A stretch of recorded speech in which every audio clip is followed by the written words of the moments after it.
I'm recording this at 3:17 a.m. because if I close my eyes for even a second, I see him standing at the foot of my bed. I never believed in ghosts. Not until the night something whispered my name from inside my locked room and proved that some stories don't end when you stop listening. I still don't sleep properly, and by the end of this story, you'll understand why I can't. 6 months ago, my life was painfully ordinary. I worked a boring night shift at a small logistics office. Nothing dramatic, just invoices, emails, and the constant hum of old fluorescent lights. I lived alone in a rented house on the edge of town, cheap, quiet, forgotten by everyone except delivery drivers and stray dogs. The landlord told me the house had been empty for years. At the time, I thought that was a good thing. The house itself wasn't scary. 2 bedrooms, a narrow hallway, a living room that smelled faintly of dust and old wood. The kind of place where sound traveled too well, every footstep echoed. Every cupboard slam felt louder than it should, but nothing felt wrong. Not at first. My routine was simple. Come home around midnight. Heat leftover food, scroll my phone, sleep. And sleep was easy back then. I didn't know how precious that was. The first strange thing happened on a Tuesday. I remember because Tuesdays were always quiet. No neighbors, no traffic. I had just crawled into bed when I heard it. A soft knock. Not on the front door. From inside the house, I froze. The sound came again. 3 slow taps from the hallway wall next to my bedroom. Tap, tap, tap. I held my breath, listening. Silence. I told myself it was the pipes. Old houses make noise. Everyone knows that. Still, I didn't sleep much that night. Over the next week, little things started happening. My bedroom door would be open when I knew I'd closed it.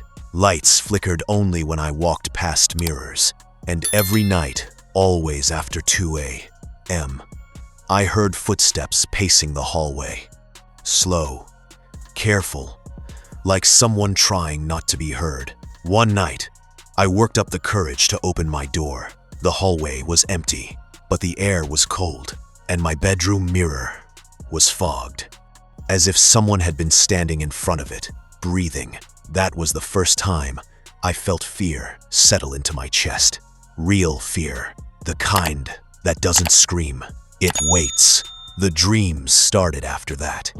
I dream of the hallway stretching longer than it should, the walls bending inward, and a tall shape at the end too dark to see, but close enough to feel. In the dreams, it always whispered my name.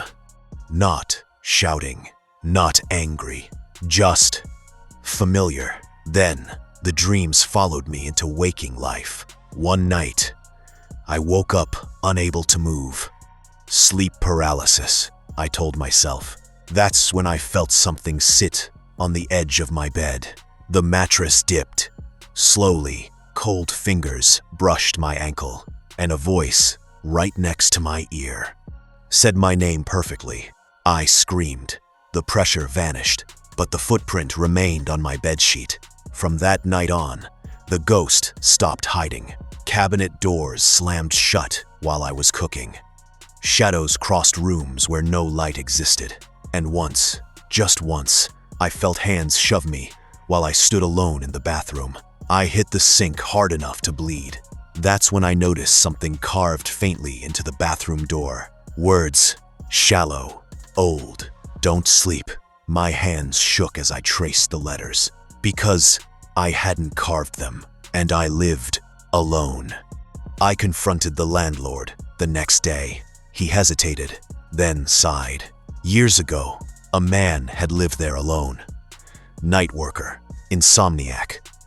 Just like me. Neighbors complained about screams. Police found him dead in the bedroom. No injuries.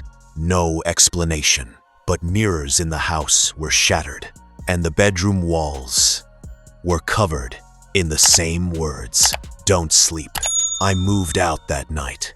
Or at least, I tried. I packed only essentials.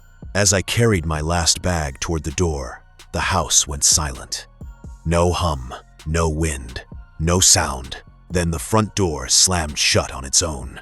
Lights exploded overhead. The hallway stretched longer than ever before, and at the end of it, he stood there, tall, twisted, his face blurred like a reflection in broken glass. He walked toward me, each step heavier than the last. Mirrors shattered as he passed. The air grew colder. I ran. Hands grabbed my shoulders, nails dug into my skin, and a voice screamed inside my head. You slept. I don't remember escaping. I only remember waking up outside, barefoot, bleeding. The house behind me, perfectly quiet. I live somewhere else now. Different town, different house.